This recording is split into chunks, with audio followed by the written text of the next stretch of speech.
Hello বন্ধুরা, welcome to my channel mom blog ইনকেতে তোমাদের অনেক অনেক স্বাগত। আশা করি সবাই ভালো আছো, আমিও ভালো আছি। আমি আবার এসে গেছি সম্পূর্ণ একটা নিরামিষ রেসিপি নিয়ে, স্পেশাল মশলা দিয়ে আলু পটল কুমড়োর। আমি এটা কিভাবে বানিয়েছি প্রথম থেকে শেষ অবধি তোমরা দেখতে থাকো। চলো রান্নাটা শুরু করে দেওয়া যাক। চলো বন্ধুরা, রান্নাটা শুরু করে দেওয়া যাক। আগে দেখে নাও আমি গোটা মশলা কি কি নিয়ে নিয়েছি। এখানে নিয়েছি তেজপাতা, দুটো তেজপাতা। এখানে সাদা জিরে আমি নিয়ে নিয়েছি গোটা 2 চামচ আছে, ছোট চামচের 2 চামচ ধনে নিয়ে নিয়েছি, আর 2 চামচ মৌরি নিয়েছি, আর চারটে শুকনো লঙ্কা নিয়েছি, আর কতগুলো গোলমরিচ নিয়েছি। এগুলো আমি শুকনো খোলাতে ভেজে নেব।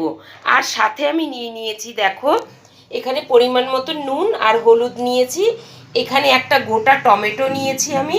আর সবজি কি কি নিয়ে নিয়েছি দেখো, এখানে কুমড়ো নিয়েছি, আর পটলগুলোকে ঠিক আমি এইভাবে কেটে নিয়েছি।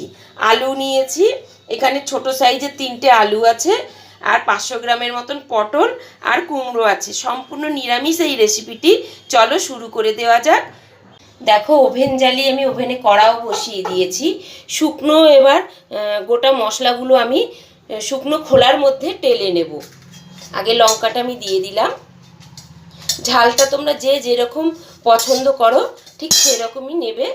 এবার একে একে সব গোটা মশলাগুলো দিয়ে দেব।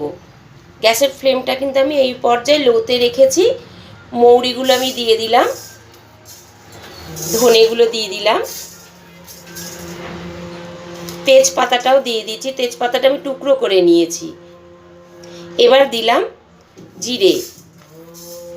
এবার দেব গোটা গোলমরিচগুলো। সবগুলো খুব ভালো করে আমি শুকনো খোলাতে ভেজে নেব।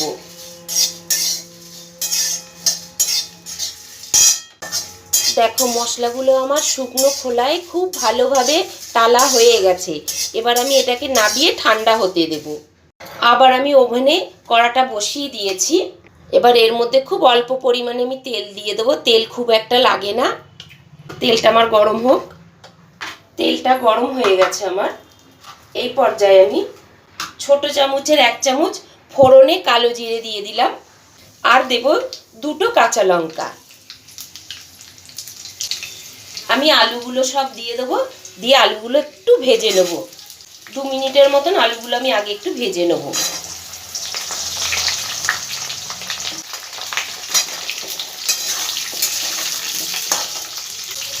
এবার আলু ভাজতে ভাজতে আমি কিছুটা নুন আমি দিয়ে দিলাম।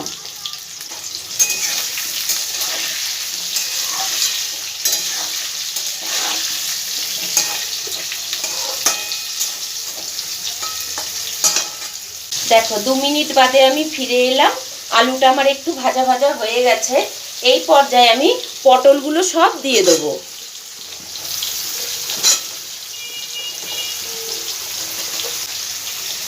নিরামিষ এই রেসিপিটা না, আলু পটল কুমড়োর, রুটির সাথে ভাতের সাথে এত সুন্দর লাগে খেতে।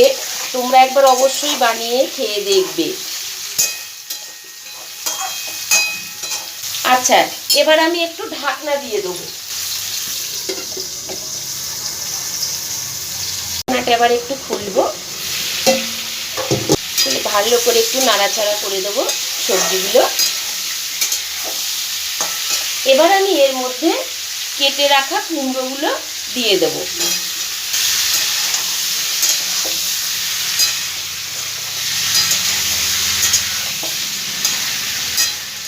তোমাদের যদি আমার এই অবধি রেসিপি ভালো লেগে থাকে তোমরা লাইক কমেন্ট শেয়ার করে দেবে।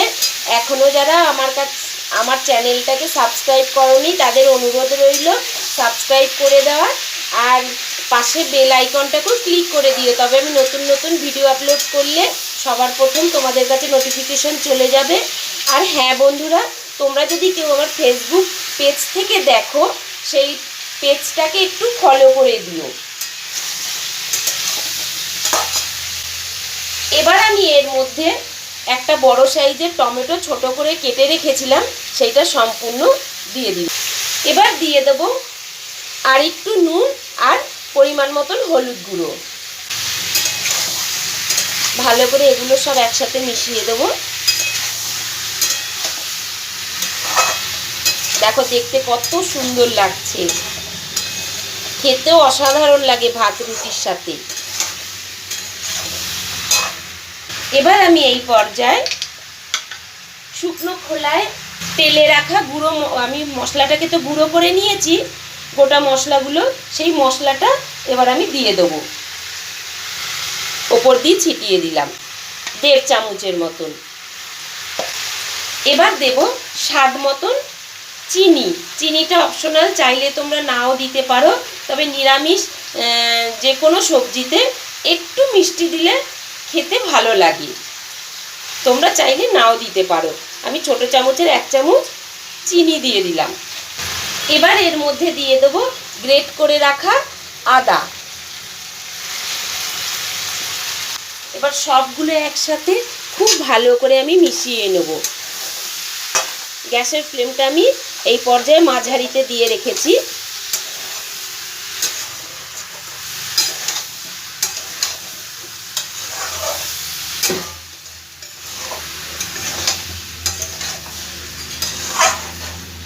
এবার আমি একটু ঢাকনা দিয়ে দেবো।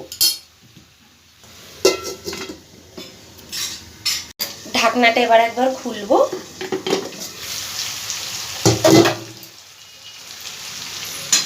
ভালো করে একটু নাড়াচাড়া করে দেবো।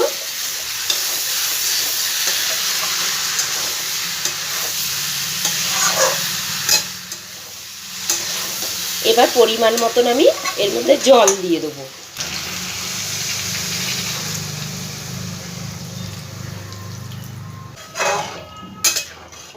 দেখো এখনই কত সুন্দর লাগছে দেখতে। ভালো করে সব আমি মিশিয়ে দেবো। গ্যাসের ফ্লেমটা কিন্তু এবার আমি হাইতে দিয়ে দিলাম। এবার আবার আমি ঢাকনাটা দিয়ে দেবো। ফুটে ওঠা অবধি আমি অপেক্ষা করব। এবার একবার ঢাকনাটা খুলে দেখব। দেখো আমার নিরামিষ রেসিপিটা রেডি হয়ে গেছে। এই পর্যায়ে আমি গুঁড়ো করে রাখা গুঁড়ো মশলাটা উপর দিয়ে আর একবার দিয়ে দেবো। 1 চামচের মতন উপর দিয়ে আমি ছিটিয়ে দিলাম। খুব ভালো করে মিশিয়ে নাবিয়ে নেব। ফাইনালি আমার রেডি হয়ে গেছে। আজকের মতন এইটুকুনি থাক বন্ধুরা, টাটা।